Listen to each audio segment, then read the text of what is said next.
What up, y'all? It's Brix from Brix Fitness, and if you are new to the channel, I want you to subscribe to the channel right now. I basically give away all the wisdom that I've learned from 7 years of weight loss and coaching experience. I lost 150 pounds personally, and I made a lot of mistakes, and I use those mistakes to your advantage, so subscribe to the channel right now.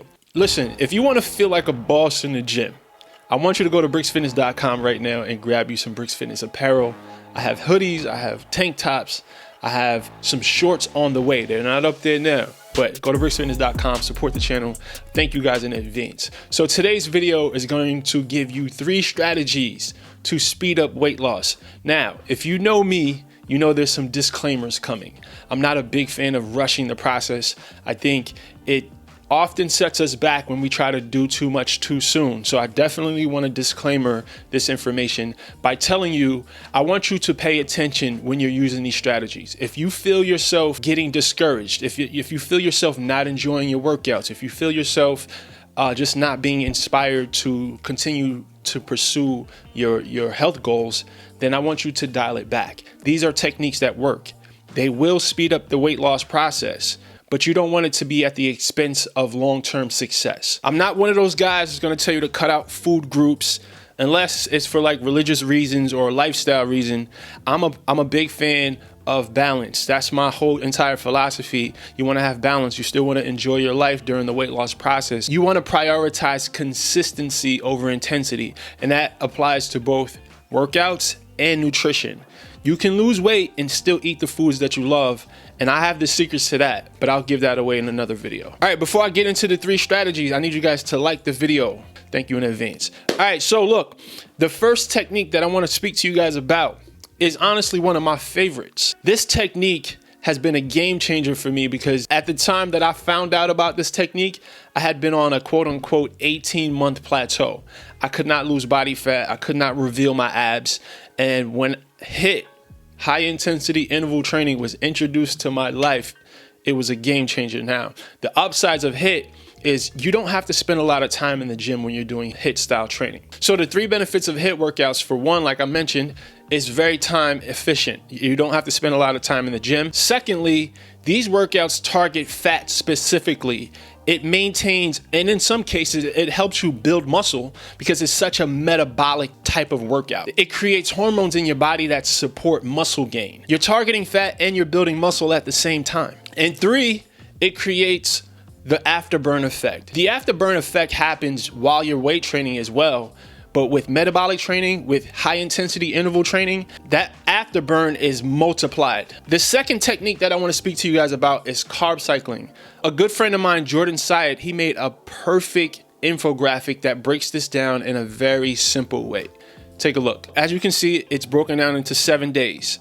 Based on what days you're working out and which days you're resting, that will determine your high carb days and your low carb days. And that it's simple as that. On days you're not working out, you're minimizing your carbs. You may want to cut them out completely. You may want to have a low carb day. On the days where you're working out, you'll have more carbs, maybe a moderate carb or a high carb day. It's totally up to you. Again, you need to experiment to figure out what works best for you. All right, so look, the third and last strategy that I want to discuss in this video today is periods of intermittent deficits. Now, listen. There's tons of weight loss information all over the internet. There's tons of diets. There's tons of workout programs. But it all comes down to being in a caloric deficit.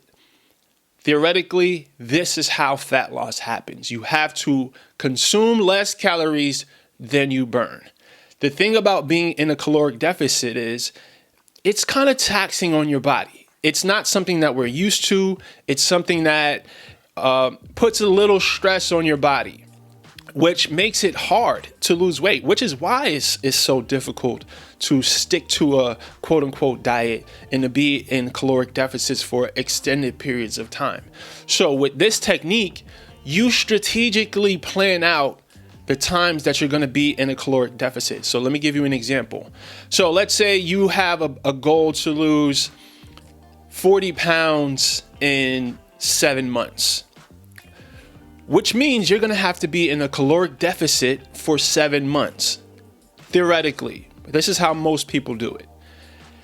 The thought of being in a caloric deficit for 7 months, having to have so much willpower and dieting so aggressively and having your body be tired and working out hard for 7 months to reach this goal, the idea of that can be so daunting. So with this strategy, you can break it down. You can have periods where you're in a caloric deficit, and then there's going to be periods where you're just maintaining. So you have your caloric level that puts you in a deficit, which is normally about 300 to 500 calories less than your maintenance level calories. So you'll eat in a deficit for, it can vary. My suggestion would be 3 to 4 weeks at a time, and then you can eat in a maintenance stage for 2 to 3 weeks at a time, and then go back to eating in a caloric deficit. This technique, I hope this is making sense to you guys, because this is not something that you'll hear about a lot. It's a very strategic toggle between maintenance level calories and deficit level calories. So just in case I didn't explain the periods of intermittent deficit good enough, I wanted to do this quick explanation. So here's Fat Brix. He wants to lose 40 pounds in 7 months. Fat Brix maintains his weight at 3,400 calories. He eats 3,400 calories a day, and he does not gain nor lose any weight. Now, if Brix wants to lose 1 to 2 pounds per week, he minuses 400 calories from his maintenance level calories, and he eats 3,000 calories a day, which puts him in a deficit. 3,400 calories is his maintenance level calories. 3,000 calories is his deficit level calories. So here's an example of intermittent deficit, the intermittent deficit technique. Brix will consume 3,000 calories for the first 6 weeks of his quote unquote diet. Then 3 weeks he'll take off and he'll eat 3,400 calories, which is maintenance. So he'll toggle between 3,000 calories to lose weight, 3,400 calories to maintain weight. And the point is, you want to give your body time to recover. You don't want to put so much pressure on yourself to be in a caloric deficit all the time. And this is just a different technique that will allow you to be consistent, longer, and more adherent during your periods of deficits. And this only works if you are tracking your calories accurately. Is tracking calories the only way to lose weight? Is it for everyone? Absolutely not. But if this is for you, if you know how to track your calories, if you use MyFitnessPal or any other food tracking apps to accurately track your calorie intake, then this technique can be a game changer for you. The most important thing with weight loss is being in a caloric deficit, but it's also very, very important to be eating the right types of foods. So what I did was, as a free gift to you guys, I created a document where I outlined the top 100 foods that I ate and my clients eat to successfully transform their bodies. We are literally what we eat. And a big part of my confusion when I was trying to lose weight initially is I didn't know what to eat. So I just ate Subway and salads every single day, and that was not sustainable. With this document that I'm giving away to you guys for free, you can create your grocery list. You can use this to help you plan your meal prep, which is very, very key. The link to that is in the description below. And remember, guys, this is a 4-part series. This is the 3rd video in the series. I want you to check out video 1 and video 2. The links to those are in the description below. I also have special giveaways on those videos as well, so make sure you check them out. Make sure you guys hit the like button. And as always, guys, I'm just trying to share the wellness. So get well and get money.